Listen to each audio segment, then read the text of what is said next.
اس منزل میں سے چند منتخب مقامات آپ کی خدمت میں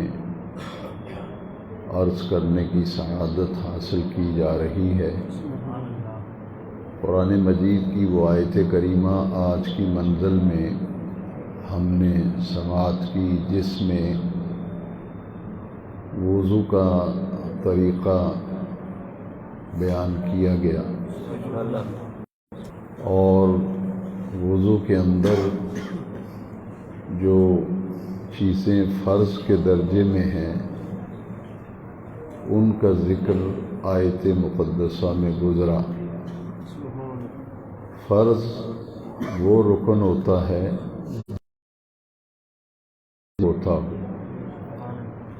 ہر چیز میں کچھ باتیں فرض ہیں۔ وضو کے اندر 4 چیزیں فرض ہیں۔ اس بری آیت کریمہ کے اندر انہی 4 چیزوں کا ذکر آیا ہے۔ یا ایھا الذین آمنوا، اے اہل ایمان، اذا قمتم الی الصلاۃ، جب تم نماز کا ارادہ کرو، فاغسلوا وجوہکم، تو اپنے چہروں کو دھو لیا کرو، وایدیکم الی المرافق، اور اپنے دونوں ہاتھوں کو کونیوں سمیت دھویا کرو، وامسحوا برؤوسکم، اور اپنے سروں کا مسح کیا کرو، وایدیکم الی المرافق، دونوں ہاتھوں کو کونیوں سمیت دھونے کا ذکر آیا، اور اس کے بعد پھر سر کے مسح کا ذکر آیا، اور آخری جو فرض اور رکن ہے وَأَرْجُلَكُمْ إِلَى الْكَعْبَيْنِ، اپنے دونوں پاؤں کو ٹخنوں سمیت دھویا کرو۔ یہ بالترتیب وضو کے اندر وہ اعضاء جن کا دھونا فرض ہے، اور ان میں سے ایک رکن بھی اور ایک فرض بھی اگر رہ گیا تو وضو بالکل نہیں ہوتا، اور پھر ہر فرض کو ادا کرنے کا جو طریقہ نبی کریم صلی اللہ علیہ وسلم نے سکھلایا اور بتلایا، اس کے مطابق اگر ان 4 اعضاء کو نہ دھویا جائے تو پھر بھی وضو مکمل نہیں ہوتا، کیونکہ فرض رہ جائے تو پھر وہ مکمل ہوتا ہی نہیں۔ جیسے نماز کے اندر 6 چیزیں فرض ہیں، ان میں سے ایک فرض بھی اگر رہ جائے تو نماز دوبارہ پڑھنی پڑتی ہے۔ اسی طرح وضو کے اندر 4 فرض ہیں، ان میں سے ایک فرض بھی اگر رہ جائے تو وضو دوبارہ کرنا پڑتا ہے۔ تو یہ جو 4 فرض ہیں ان کو کیسے پورا کیا جائے گا؟ تو پہلا فرض جو بیان کیا گیا نا، فاغسلوا وجوہکم، دھویا کرو۔ شریف میں نبی کریم علیہ السلام کے وضو کرنے کا جو مبارک طریقہ موجود ہے، اس میں تھوڑی سے لے کے سر کے بالوں تک، اوپر والے حصے تک، پوری پیشانی، اور ایک کان کی یہ لو جو ہے اس سے لے کے کان کی دوسری لو تک، یہ سارا حصہ وضو کے اندر شامل ہے۔ تو جب چہرہ دھویا جائے گا تو اس بات کا لحاظ رکھا جائے گا کہ یہ کان کے برابر میں جو حصہ ہے اسے بھی دھویا جائے گا۔ صرف ہاتھ کو گیلا کر کے اوپر لگانا کافی نہیں، بلکہ پانی بہایا جائے۔ تو چہرے کو جب دھویا جائے گا تو ایک کان کی یہ لو سے لے کے دوسرے کان کی لو تک، اور تھوڑی سے لے کر پیشانی تک پورے چہرے کو دھویا جائے گا۔ یہ وضو کے اندر پہلا فرض ہے۔ جب وضو کا آغاز کیا جاتا ہے تو نبی کریم علیہ السلام کا جو طریقہ تھا، دونوں ہاتھ پہلے دھونا، پھر کلی کرنا، مسواک استعمال کرنا، ناک صاف کرنا، یہ 3 عمل پہلے کیے جاتے ہیں، لیکن یہ فرض نہیں ہے، یہ سنت کے درجے میں ہے۔ فرض جو ہیں وہ 4 چیزیں ہیں۔ تو چہرے کے دھونے کا جو طریقہ حدیث شریف میں موجود ہے وہ میں نے آپ کی خدمت میں عرض کیا،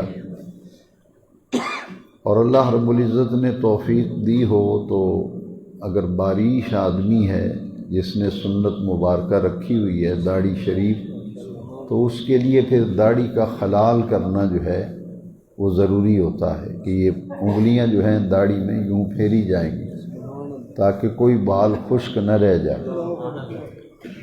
لیکن خلال کرنے سے پہلے چلو میں پانی لے کے یوں داڑھی شریف کے دائیں طرف ڈالا جائے گا، پھر چلو بھر کے بائیں طرف ڈالا جائے گا پانی ایسے، تاکہ بالوں کی جڑوں تک پانی پہنچ جائے۔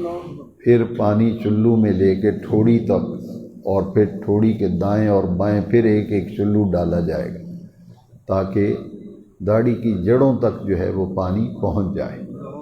اور جب پانی پہنچا دیا جائے پھر داڑھی میں خلال کیا جائے گا، انگلیاں جو ہیں بالوں میں پھیری جائیں گی تاکہ کوئی حصہ خشک نہ رہ جائے۔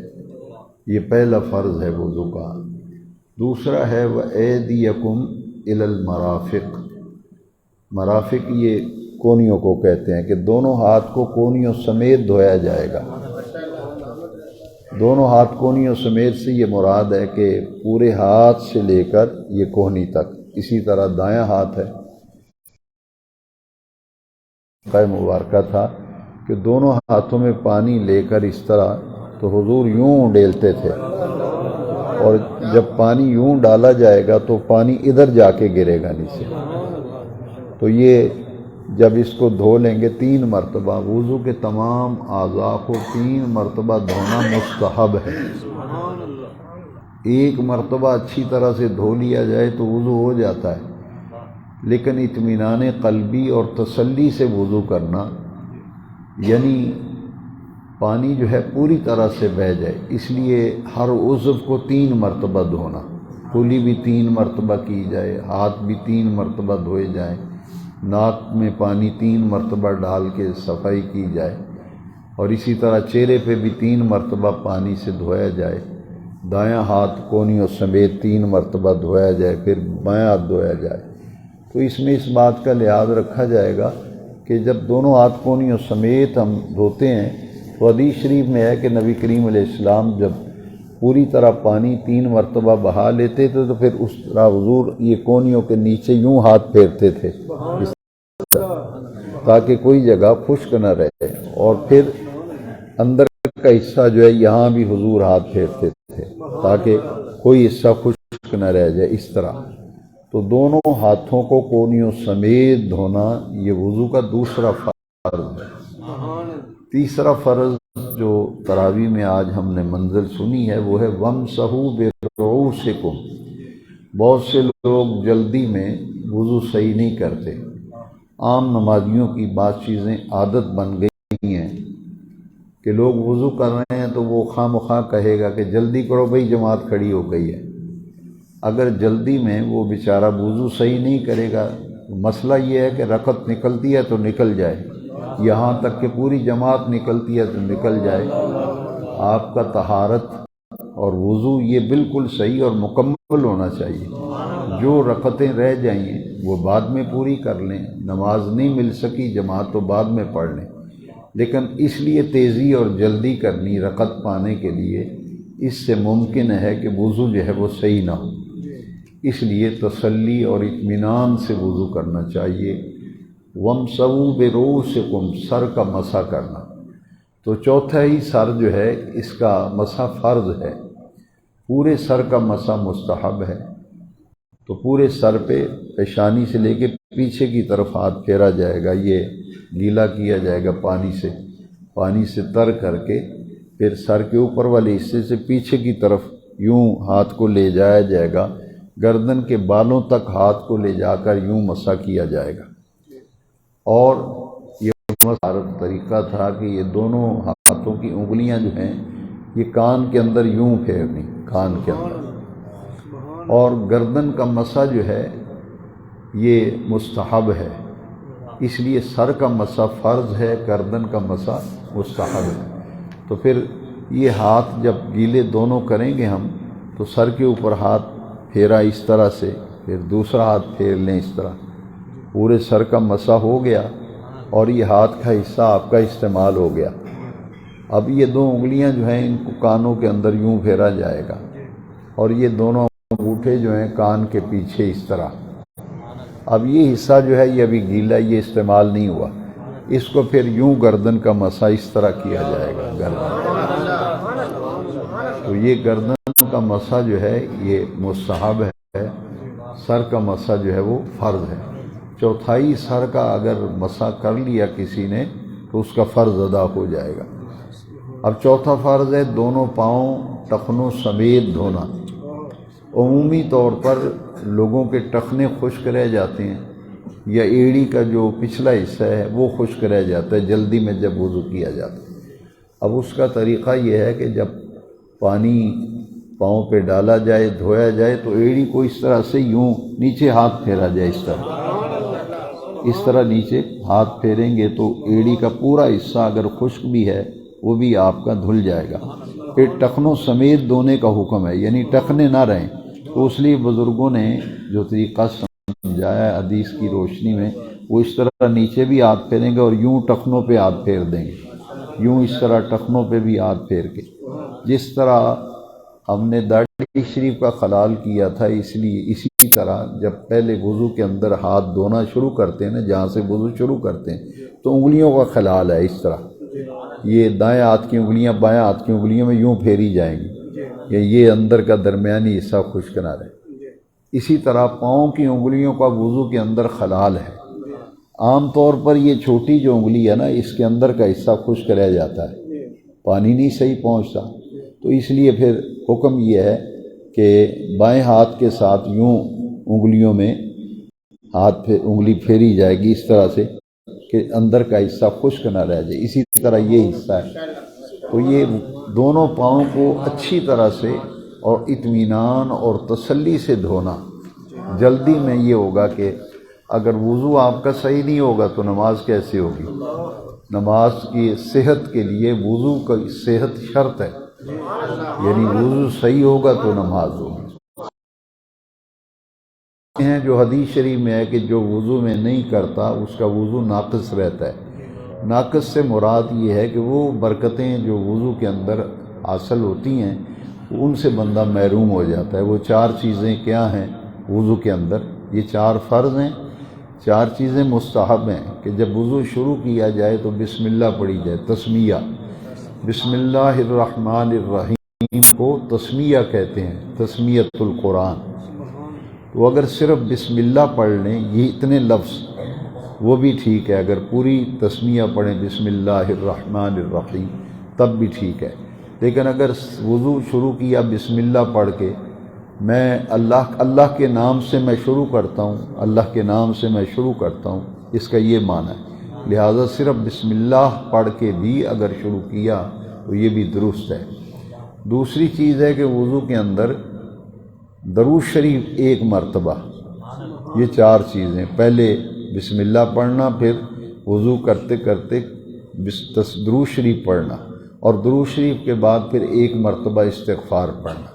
اگر صرف استغفر اللہ پڑھ لیا تب بھی ٹھیک ہے، کیونکہ کوئی شخص اگر یہ دو لفظ پڑھتا ہے استغفر اللہ تو یہ مکمل استغفار ہے، یہ بھی مکمل استغفار ہے۔ بسم اللہ پڑھا، حضور پہ درود شریف پڑھا، مختصر پڑھ لیا، اور پھر آخر میں استغفار پڑھ لیا، اور چوتھی چیز ہے جب وضو سارا مکمل ہو جائے تو پھر پڑھنا الحمدللہ۔ الحمدللہ جب آخر میں پڑھتے ہیں اس کا مطلب یہ ہوتا ہے کہ اللہ کا شکر ہے کہ میرا وضو مکمل ہو گیا۔ تو یہ چار چیزیں ہیں، بسم اللہ شریف پڑھنا، درود شریف پڑھنا، استغفار پڑھنا، اور آخر میں الحمدللہ پڑھنا۔ اور وضو جب مکمل ہو جائے تو حدیث شریف میں ہے کہ نگاہ اٹھا کر آسمان کو دیکھ کر کلمہ شہادت پڑھنا، اشہد ان لا الہ الا اللہ وحدہ لا شریک لہ واشہد ان محمدًا عبدہ ورسولہ، اور یہ کلمہ شریف پڑھ کے کلمہ شہادت بھی پڑھنا، اللہم اجعلنی من التوابین واجعلنی من المتطہرین، یا اللہ مجھے توبہ کرنے والوں اور صاف ستھرا رہنے والوں میں سے فرما دے۔ تو یہ وضو جو ہے اس طرح سے مکمل ہو جاتا ہے۔ اور حدیث شریف میں کچھ دعائیں ہیں، یہ تو بہت ضروری ہے، یعنی اس کے بغیر وضو جو ہے وہ مکمل نہیں ہوتا، اور صحیح وضو کی برکتیں لینے کے لیے کم از کم یہ چیزیں ضروری ہیں، 4 فرض اور 4 چیزیں جو وضو کے اندر پڑھنی ہیں۔ لیکن اس میں حدیث شریف میں کچھ دعائیں ایسی ہیں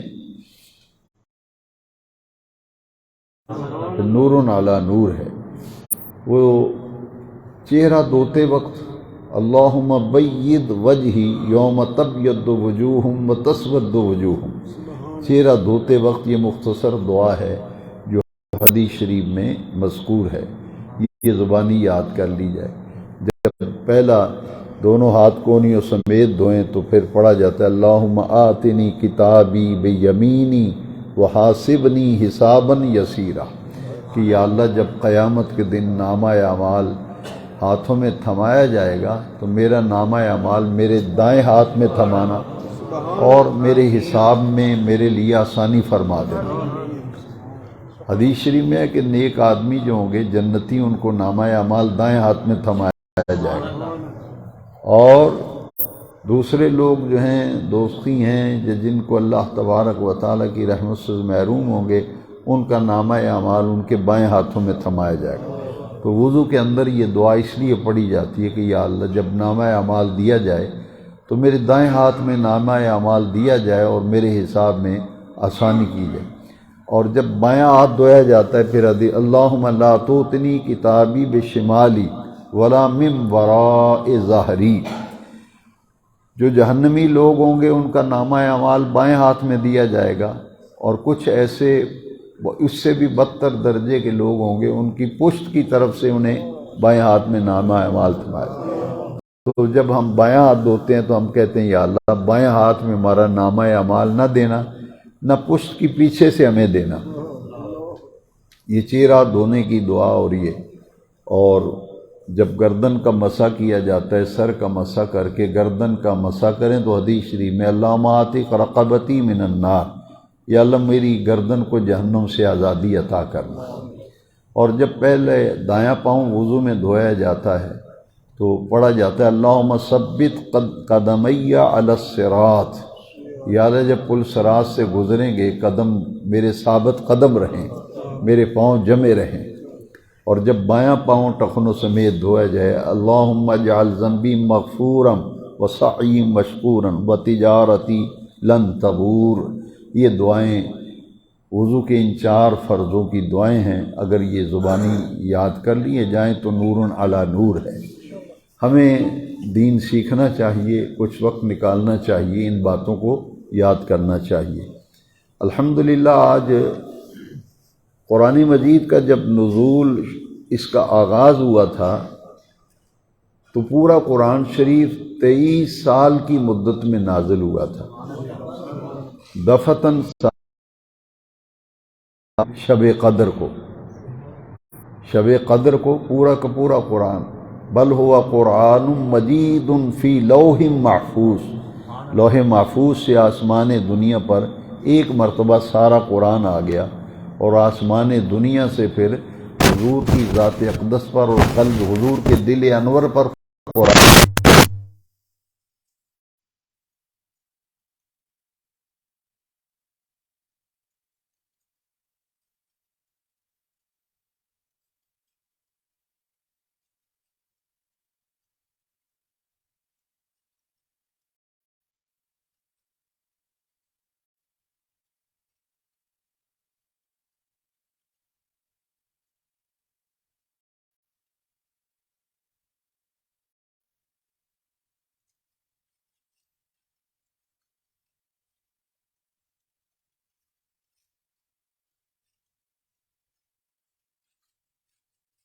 ہم نے اپنی نعمتوں کو بھی تمہارے اوپر مکمل کر دیا ہے، وردیت لکم الاسلام دینا، اور ہم نے تمہارے لیے دین اسلام کو پسند کر لیا ہے۔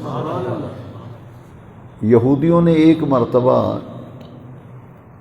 حضرت عمر رضی اللہ تعالیٰ عنہ سے کہا، اور صحابہ نے کہا کہ یہودی کہتے ہیں کہ تمہارے قرآن کے اندر ایک آیت ہے، اگر وہ آیت ہمارے اوپر یعنی یہودیوں پہ نازل ہوتی تو جس دن وہ آیت نازل ہوتی ہم اس دن عید مناتے۔ یہودیوں نے کہا کہ وہ آیت اتنی اہم ترین ہے کہ اگر ہمارے اوپر نازل ہوتی تو ہم اس دن کیا کرتے؟ اس دن کو عید کا دن بنا لیتے۔ اب حضرت عمر رضی اللہ نے کیا جواب دیا؟ فرمایا کہ اللہ کا شکر ہے جس دن یہ آیت نازل ہوئی تھی اس دن ہماری 2 عیدیں تھیں۔ یہ آیت نازل کب ہوئی تھی؟ حجۃ الوداع کے موقع پر۔ حجۃ الوداع کے موقع پر میدان عرفات میں یہ آیت نازل ہوئی۔ حضور نبی کریم علیہ السلام نے پوری حیات ظاہریہ میں ایک ہی حج فرمایا تھا، ایک ہی حج، اور وہ جو حج فرمایا تھا وصال سے قبل جو حج آیا تھا اسے حجۃ الوداع کہتے ہیں۔ اس موقع پر یہ آیت نازل ہوئی تھی۔ اس دن ایک تو یوم العرفہ تھا، حج کا رکن اعظم یوم عرفہ کو ادا کیا جاتا ہے نا، ذی الحج کی 9 تاریخ کو، تو حضور نے اس دن کو عید کا دن قرار دیا۔ 9 ذی الحج عرفہ کا دن عید کا دن ہے۔ اور پھر دوسری عید سے مراد کیا تھا کہ اس دن جمعہ تھا۔ نبی کریم علیہ السلام نے ایک ہی حج فرمایا، اور جب حج فرمایا تو یوم عرفہ جو ہے وہ جمعے کے دن تھا، اور جمعے کا دن مسلمانوں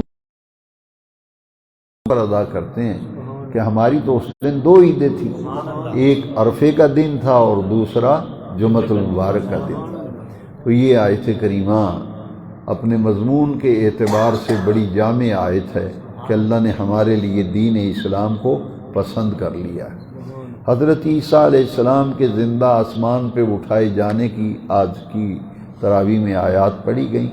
سورہ آل عمران کے اندر بھی پچھلی منزل جو گزری ہے وہاں بھی ذکر ہے حضرت عیسیٰ کا، حضرت مریم کا، اور پھر حضرت عیسیٰ علیہ السلام کے معجزات کا ذکر سورہ آل عمران میں بھی ہے۔ آج کی منزل میں بھی اس کا تذکرہ آیا کہ اللہ کریم نے ان کو جو معجزات عطا کیے تھے ان میں سے چھوٹی کے معجزہ یہ تھا کہ آپ مٹی کی مورتیاں بناتے تھے، پانی اور مٹی لے کے گارا بنا کے مورتی بناتے تھے، پھر اس پر پھونک مارتے تھے تو وہ مورتی حقیقی معنوں میں پرندہ بن کے فضاؤں میں پرواز کرتا تھا۔ دوسرا معجزہ یہ دیا تھا کہ مادرزاد نابینا آتا تھا، حضرت عیسیٰ علیہ السلام اس کی آنکھوں پہ ہاتھ پھیرتے تھے تو اس کی آنکھیں روشن ہو جاتی تھیں۔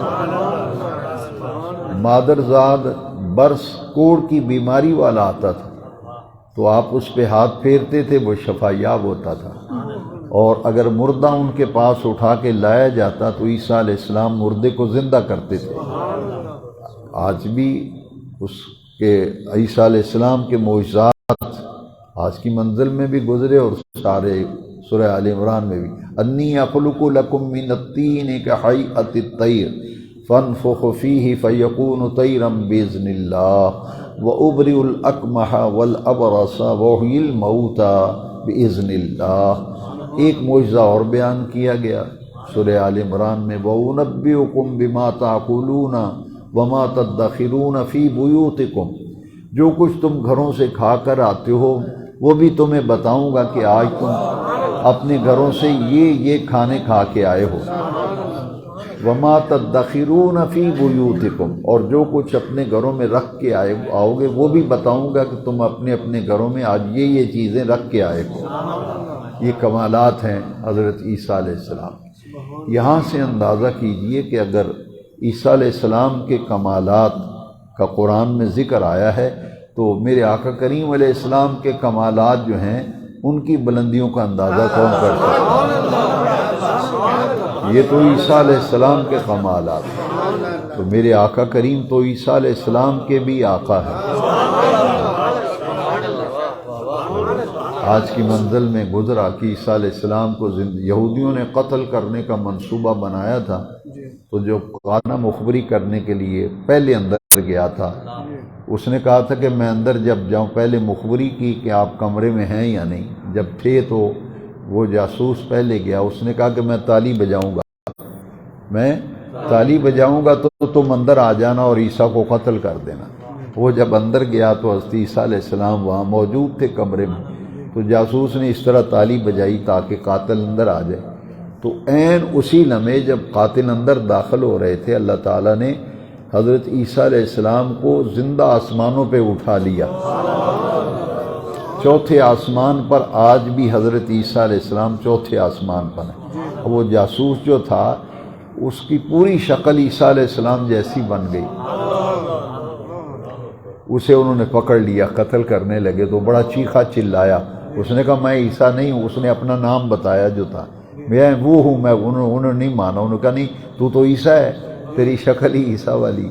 اللہ کریم نے انہیں بالکل مشابہ بنا دیا اس کو، جاسوس کو، اور اسے انہوں نے سولی پہ چڑھا دیا تھا، وہ جو مخبر تھا جاسوس۔ عیسیٰ علیہ السلام کو زندہ آسمانوں پہ اٹھا لیا گیا۔ سورہ عمران میں بھی، سورہ آل عمران میں بھی گزرا اور آج بھی گزرا۔ انشاءاللہ میں کوشش کروں گا فجر میں وہ حدیثیں سنا دوں درس کے اندر، میں اس کا صرف خلاصہ بتا دیتا ہوں کہ حضرت عیسیٰ علیہ السلام قرب قیامت میں آپ آسمانوں سے زمین پہ تشریف لائیں گے، اور ملک شام کا جو شہر دمشق ہے نا وہاں آپ تشریف لائیں گے، اور حضرت امام مہدی علیہ السلام کے پیچھے وہ نماز پڑھیں گے۔ حدیث شریف بخاری شریف میں ہے، امامت حضرت امام مہدی کریں گے جو اولاد فاطمہ میں سے ہوں گے، حضرت سیدہ خاتون جنت آپ کی اولاد میں سے ہوں گے امام مہدی، اور وہ نماز پڑھائیں گے، عیسیٰ علیہ السلام ان کے پیچھے نماز پڑھیں گے، اور حضور کی دین کی وہ تبلیغ کریں گے شریعت، پھر آپ کا وصال ہوگا، پھر آپ کی تدفین جو ہے حضور کی قبر انور جہاں ہے روضہ اطہر، وہاں حضرت عیسیٰ علیہ السلام کی تدفین ہوگی۔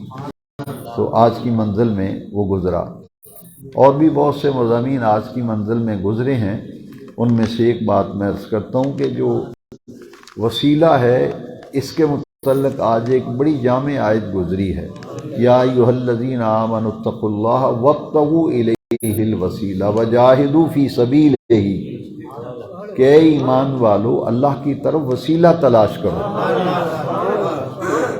تو وسیلہ جو ہے اس کا ذکر تو قرآن کی آیت میں گزرا ہے اور عالمہ کی سماعت کی ہے، اے ایمان والو اللہ کا تقوی اختیار کرو، وابتغوا الیہ الوسیلہ، اور اس کی طرف وسیلہ ڈھونڈ کے لاؤ، وسیلہ تلاش کر کے لاؤ۔ تو اللہ تعالیٰ کی طرف وسیلہ ڈھونڈنے کا حکم دیا گیا، وجاہدوا فی سبیلہ، اور اللہ کے راستے میں جہاد کرو۔ یہاں وہ قول جو ہے حدیث شریف بھی ہے کہ جہاد جو ہے نا حضرت علی نے یہ فرمایا تھا، اور یہ بعض مقامات پر نبی کریم علیہ السلام سے بھی منسوب ہے کہ حضور غزوہ سے واپس تشریف لا رہے تھے تو آپ نے فرمایا رجعنا من الجہاد الاصغر الی الجہاد الاکبر، ہم ایک چھوٹے جہاد سے بڑے جہاد کی طرف لوٹ رہے ہیں۔ وہ بڑا جہاد کیا تھا کہ جو نفس کی غلاظتیں ہیں، نفسانی خواہشات، ان کے خلاف جہاد کرنا، یعنی ان خواہشات کا کلا کما کرنا۔ تو یہ ہے کہ اللہ کے راستے میں کوشش و محنت کرنا، اور جو اللہ کے راستے میں کوشش و محنت کرتا ہے اسے اللہ کی معرفت مل جاتی ہے۔ تو اللہ کی طرف وسیلہ ڈھونڈنے کا حکم ہے۔ حضرت شاہ ولی اللہ صاحب محدث دہلوی علیہ رحمہ نے اسی آیت کی تفسیر میں لکھا ہے کہ وسیلے سے مراد بیعت مرشد ہے، وسیلے سے مراد بیعت مرشد ہے، کہ اللہ تک پہنچنے کے لیے ایک ایسے رہبر کی ضرورت ہے جو رہنمائی کرے اور صراط مستقیم پہ چلائے، اور اسے رہنما، اسی مرشد، اسی ہادی، اسی رہبر کی ہدایات اور اس کی تربیت میں آ کر کے بندہ منزلیں طے کرتا ہے، اور پھر وہ مراقبہ اور مشاہدہ یہ ساری منزلیں طے کر کے پھر وہ اپنی زندگی کو ایسا پاکیزہ بناتا ہے کہ اس کی اللہ تعالیٰ کی ذات کی معرفت تک اس کی رسائی ہو جاتی ہے۔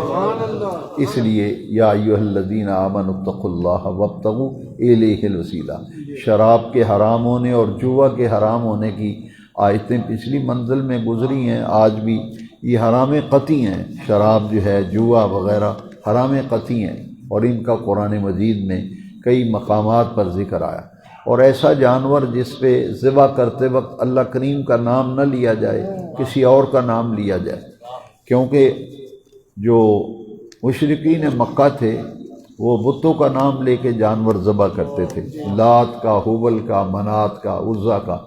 تو آیت کریمہ نازل ہوئی تو تفسیر بیضاوی پڑھیں آپ نا اسی آیت، انما الخمر والمیسر والانصاب والازلام رجس من عمل الشیطان، آج کی منزل میں گزرا، یہ شراب، یہ جوا، یہ ساری چیزیں شیطانی عمل ہیں، ان سے بچو، یہ ناپاک ہیں، رجسن ناپاک ہیں۔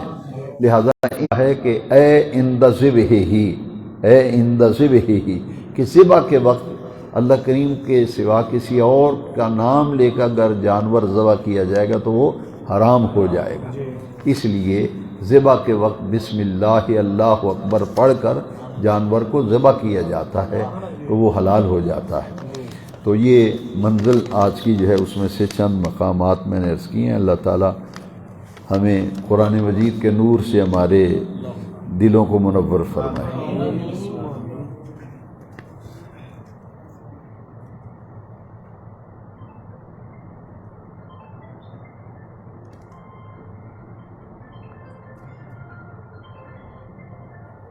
یہ بڑا اچھا سوال ہے کہ قضا نمازیں جو ہیں ان کے پڑھنے کا طریقہ کیا ہے۔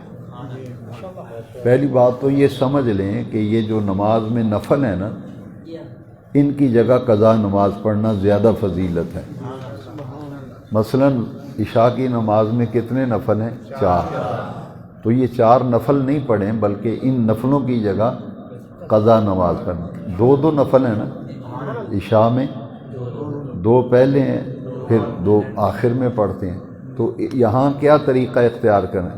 یہ جب نفل پڑھنے کا وقت جو ہے موقع، وہاں یہ نیت کی جائے کہ میری زندگی کی پہلی فجر جو قضا ہوئی تھی وہ پڑھ رہا ہوں۔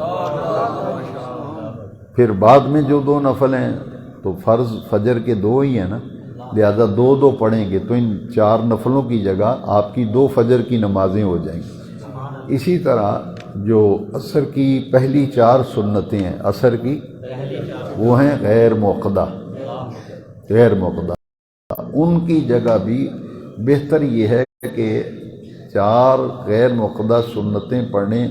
اس موقع پہ آپ یہ نیت کریں کہ میری زندگی کی جو پہلی نماز عصر قضا ہوئی ہے وہ پڑھ رہا ہوں، تو وہ 4 تو وہ آپ کی ایک اثر ہو جائے گا۔ اسی طرح مغرب کے بعد جو نفل ہیں ان نفلوں کی جگہ قضا نماز پڑھیں، بہتر طریقہ یہ ہے۔ اور رمضان شریف میں نے عرض کیا تھا کہ تہجد پڑھنا آسان ہے دوسرے مہینوں کی نسبت، تو تہجد میں بھی نفل نہیں پڑھیں بلکہ جو قضا نمازیں رہ گئی ہیں نا وہ پڑھیں تہجد میں۔ اگر 8 رکعت ہے تہجد کی نماز، کتنی رکعتیں؟ 8 رکعتیں ہیں نا، تو 2 کر کے 8 رکعتیں پڑھیں تو آپ کے 4 دن کے فرضوں کی نماز ادا ہو جائے گی۔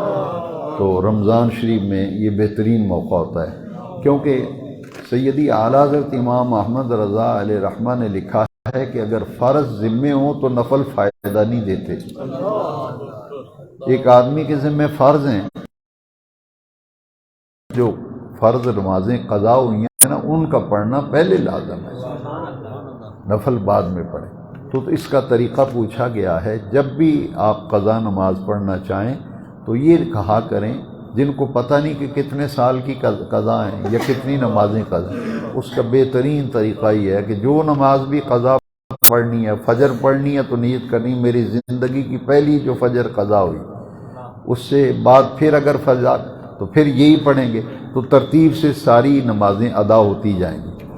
زور کی اگر قضا کرنی تو ہر دفعہ یہی کہیں کہ میری زور کی زندگی کی پہلی نماز جو قضا ہوئی ہے میں 4 رکعتیں پڑھ رہا ہوں، ہر دفعہ یہی کہیں گے تو جتنی بھی قضا نمازیں وہ ترتیب سے اترتی جائیں گی۔ اور بالفرض اگر آپ کی ساری قضا نمازیں پوری ہو جاتی ہیں مسلسل پڑھنے سے، پھر بھی یہی کہتے ہیں تو پھر وہ کیا ہوگا، آٹومیٹیکلی وہ نفل ہو جائیں گے۔